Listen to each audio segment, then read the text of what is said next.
and Chris Lozano and I are doing our applied research project on pet ownership and the benefits that it has for health, for security, and for relationships.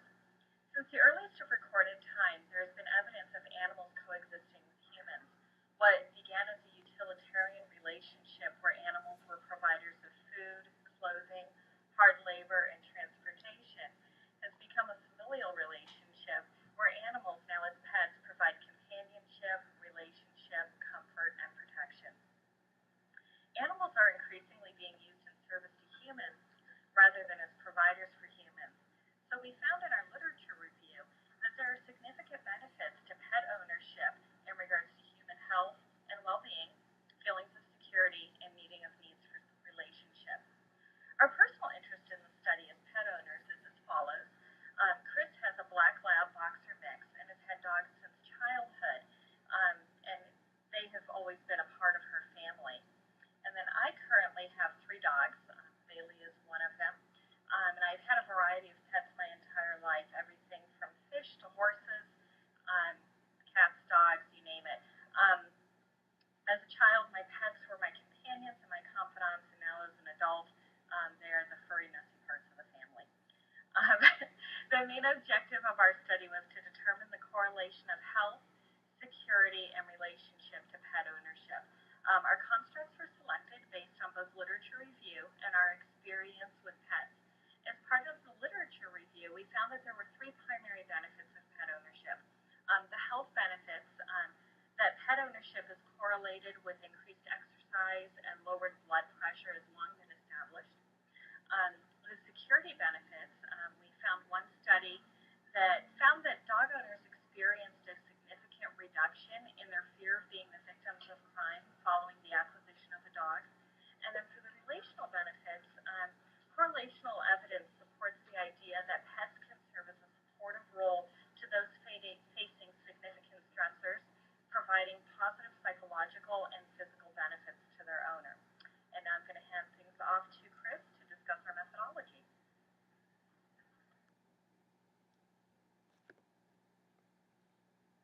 Guys, it's Chris and Amos. Say hi, Amos.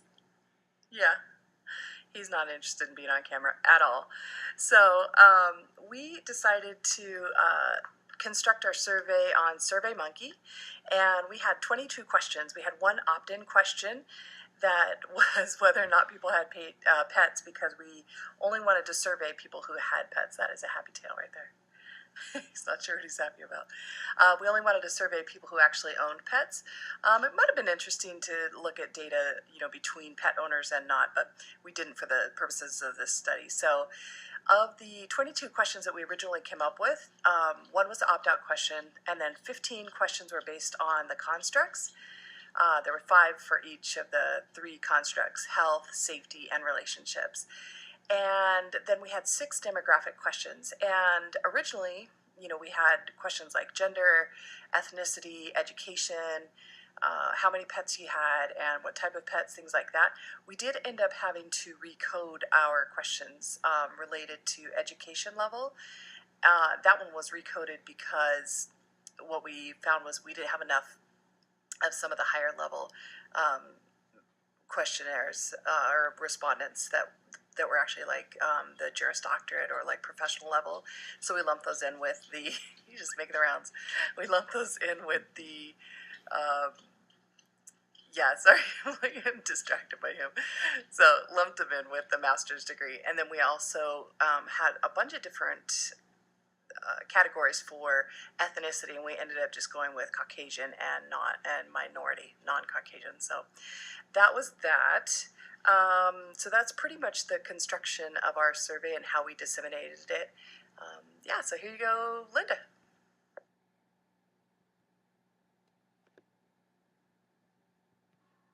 We had a few questions in our effects on health and well-being construct, which scored quite high. Notably, 74.4% of respondents perceive they are in better health due to pet ownership, and 84.1% of respondents agreed that their pet definitely lowers their blood pressure. Additionally, emotional health scored well. 86.2% of respondents scored the statement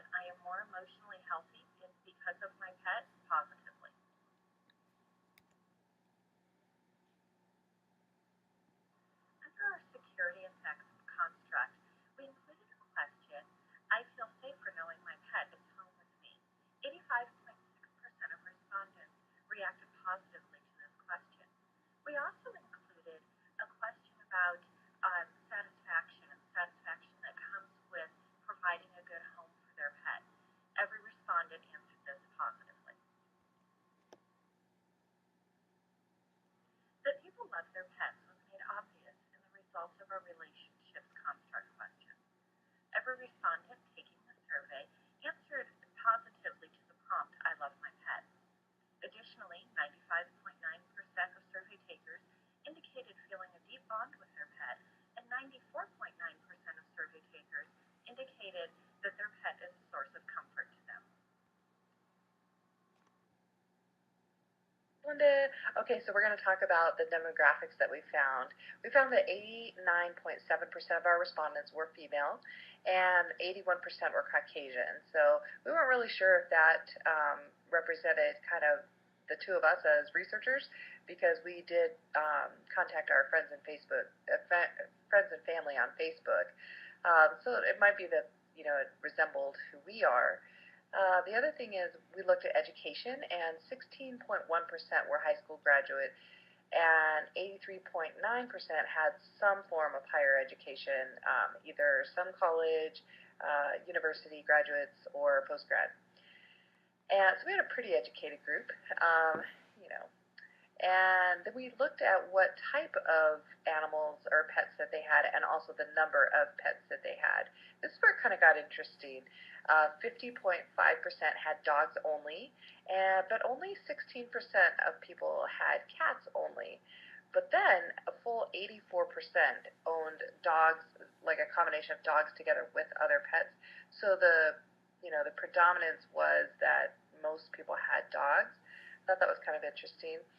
You've seen in our videos, Lynn and I both have dogs, so it makes me wonder, if our respondents don't sort of look like us. The other thing is the number of pets. Okay, so 30% had one pet, understandable. 37% had two pets, totally understandable. But who are these people that have 7? We have 10.3% of people had 7 or more pets. I want to know who they are. Crazy cat ladies. Anyway, so those were our demographics. I hope you enjoyed.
So here are our conclusions. There's a high percentage of people who felt strongly about their love for their pets and the role that their pets play relationally. There's a high percentage who felt a real connection between having pets and having better physical and emotional health. We did find some limitation in our sampling of our friends, in that our responses really matched our own demographics. And there was a significant positive correlation between pet ownership and security, especially for dog owners. And then there was a strong predictor between feeling the health effects and security effects on how somebody might feel about their relationship with their pets. So those are our conclusions. Our recommendations are that if you want improved health, think about getting a pet. If you want to feel secure, maybe get a dog. And if you want to have a loving bond and a source of comfort, have a pet. If you already have a pet, then give them an extra hug or treat today, because they are making your life better in so many ways. Thanks so much. Hope you guys enjoyed.